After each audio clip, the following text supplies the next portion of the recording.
Life का turning point था।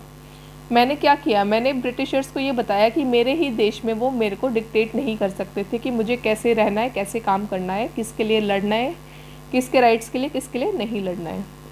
But Champaran did not begin as an act of defiance, it grew out of an attempt to alleviate the distress of large number of poor peasants. तो जो चंपारण की लड़ाई थी वो Britishers से लड़ाई डायरेक्टली नहीं थी, वो लड़ाई थी पुअर पेजेंट्स को उनका हक दिलाने की। This was the typical Gandhi pattern. His politics were intertwined with the practical day-to-day problem of the millions. तो गांधी जी की जो पॉलिटिक्स थी वो डे टू डे बहुत सारे जो रोज़मर्रा की ज़िंदगी होती है लोगों की उससे जुड़ी हुई रहती थी। ऐसा नहीं था कि वो बस ख्याली पुलाव बनाते थे और बड़ी बड़ी बातें करते थे। His was not a loyalty to abstractions, it was a loyalty to living human beings. तो वो बड़े बड़े आइडियाज़ को लेके उनकी लॉयल्टी नहीं थी, उनकी लॉयल्टी किसके लिए थी? ह्यूमन बींग्स के लिए। In everything Gandhi did moreover, he tried to mold a new free Indian who could stand on his own feet and thus make India free. तो गांधी जी का मकसद होता था कि वो एक ऐसा हिंदुस्तानी को तैयार करे जो अपने दो पैरों पर खड़ा हो सके और भारत को स्वतंत्रता दिला सके। Early in the Champaran action, Charles Freer Andrews, the English pacifist who had become a devoted follower of Mahatma, came to bid Gandhiji farewell before going on a tour of Fiji Islands.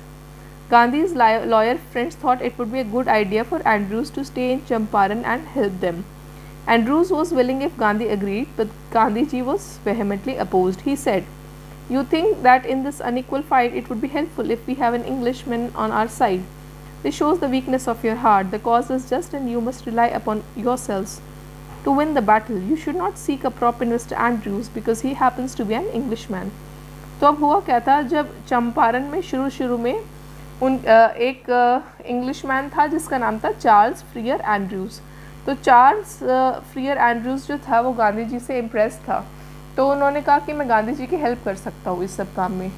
तो lawyers ने सोचा ये तो बहुत अच्छी बात है, अगर एक इंग्लिश मैन ही हमारी हेल्प करेगा इंग्लिश कोर्ट में तो हमें फ़ायदा मिलेगा। लेकिन गांधी जी ने क्या बोला कि इसका मतलब है कि तुम लोग बुज़दिल हो, तुम सोचते हो कि हम एक इंग्लिश मैन की हेल्प लेंगे और हम इंडियंस कुछ नहीं कर सकते।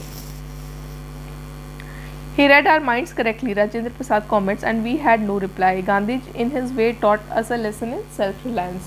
ये लाइन इंपॉर्टेंट है कि गांधी जी ने उनको सेल्फ रिलायंस में एक बहुत इंपॉर्टेंट लेसन सिखाया।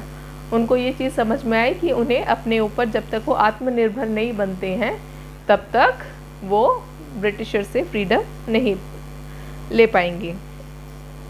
Self reliance, Indian independence and the help to share croppers were all bound together. ये लाइन भी इंपॉर्टेंट है। तो चंपारण के एपिसोड से क्या क्या चीज़ें लेसन्स मिलते हैं हमें? एक तो सेल्फ रिलायंस पे कि हमें आत्मनिर्भर होना चाहिए। इंडियन इंडिपेंडेंस, एक तरह से ब्रिटिशर्स को अगर हम अपोज कर रहे हैं तो इंडियन इंडिपेंडेंस के लिए फ़ाइट कर रहे हैं। पेजेंट्स को उनके फियर से फ्रीडम दिला रहे हैं। और हेल्प टू शेयर क्रॉपर्स की हेल्प करना जो कि गांधी जी का मोटिव था। ये सब चीज़ें आपस में जुड़ी हुई थी। तो ये लेसन आपका यहाँ पे एक्सप्लेनेशन ख़त्म होता है। I hope you all enjoyed the lesson.